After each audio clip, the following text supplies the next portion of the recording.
and he became distracted. More than anything else, the devil would love to distract you. And I don't know anything faster that can derail your destiny than to be married to the wrong person. If you get hooked up with the wrong person, it can derail your destiny. And that's why, how many people are single? You're not married. Oh, wow. My goodness. I need to prophesy to you for just a moment.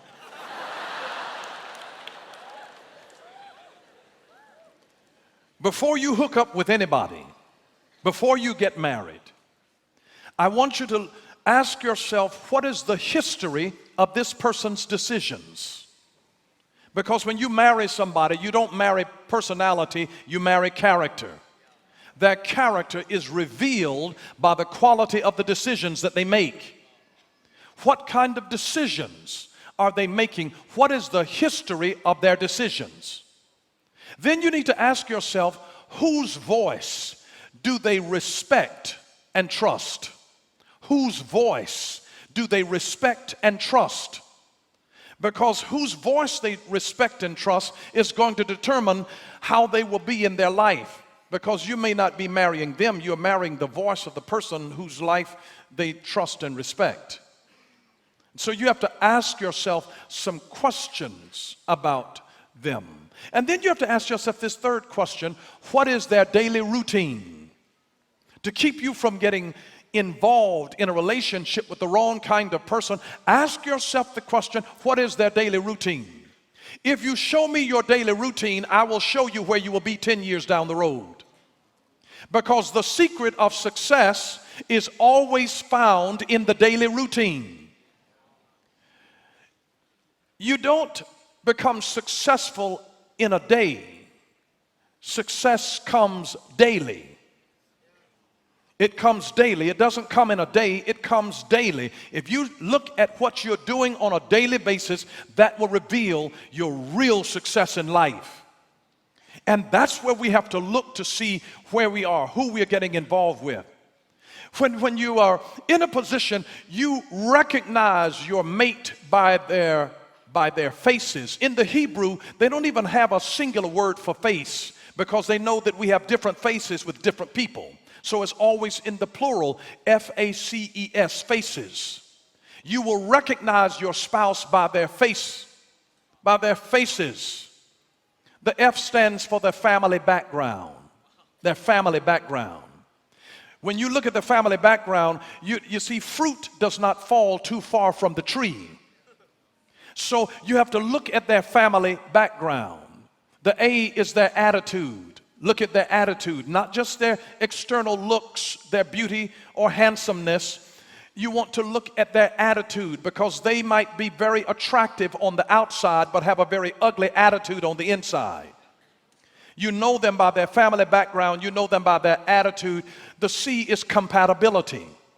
You know them by whether or not they are compatible with you, by whether you're compatible financially, whether you're compatible from an educational standpoint, from a cultural standpoint, whether you're compatible in your faith.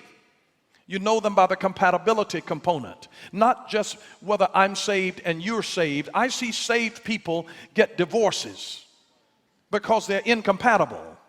So you want to check the compatibility factor. Do we value the same things about health and about education and about recreation? Where are our values?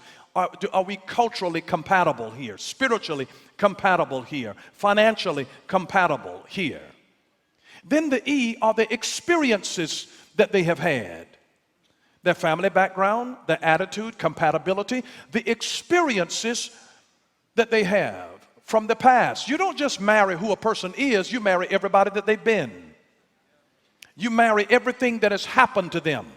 Because you marry a person and then you do something and then you get a reaction.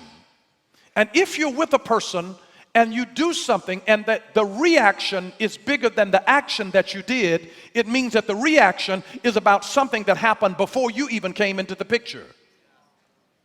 And so it's about experiences from the past. And then the S are the skills that they bring to the relationship. So when you know a person, you know them by their faces. their family background, their attitude, the compatibility component, the experiences from the past, and the skills that they bring to the table. That's how you begin to know whether this person is designed to be connected with me in my life or not. Jim Rohn said that you are the average of the 5 people that you spend the most time with. You are the average of the 5 people that you spend the most time with. Think about the 5 people that you spend the most time with, because you become the average of the 5 people that you spend the most time with. And then I want you to think about those in your personal life, because they could be distractions. And ask yourself some questions, because you don't get answers unless you ask questions. Ask yourself this question: what have they got you doing? What have they got you doing? You have to ask yourself some questions. What have they got you doing? What have they got you listening to? What have they got you listening to? What have they got you reading? The people that are close to you in your life, what have they got you reading? Where have they got you going? Where have they got you going? What have they got you thinking? The people that are close to you in your life, what have they got you thinking? How have they got you talking? How have they got you talking? The people that are close to you. How have they got you feeling? The people that are really close in your inner circle. And what have they got you saying? You have to ask yourself questions. Ask yourself questions. What have they got you doing? What have they got you listening to? What have they got you reading? Where do they have you going? Where have they got you thinking? What do they have you thinking? How have they got you talking? How have they got you feeling? And what have they got you saying? Nothing sabotages a life mission as quickly as wrong relationships. It is better to be alone than in wrong company. It is better to be alone than to be in wrong company. Because the less you associate with some people, the more your life will improve. The less you associate with some people, the more your life will improve. Have you ever been delayed in reaching a goal in your life? You have to ask yourself, what is it that I'm doing? Who am I with? What have they got me doing? Just look at the fruit that is coming out of your life, and then you can tell whether or not you've been distracted or not. But I want you to understand this. Not everyone has the right to speak into your life. Not everyone has the right to speak into your life. Don't follow anybody who's not going anywhere. And I want you to understand this very clearly. Evil is anything that distracts you from your purpose and your God-given mission. Evil is anything that distracts you from your purpose and your God-given mission. That's what evil is. It is evil if it distracts you from your purpose and your God-given mission. It may not look evil.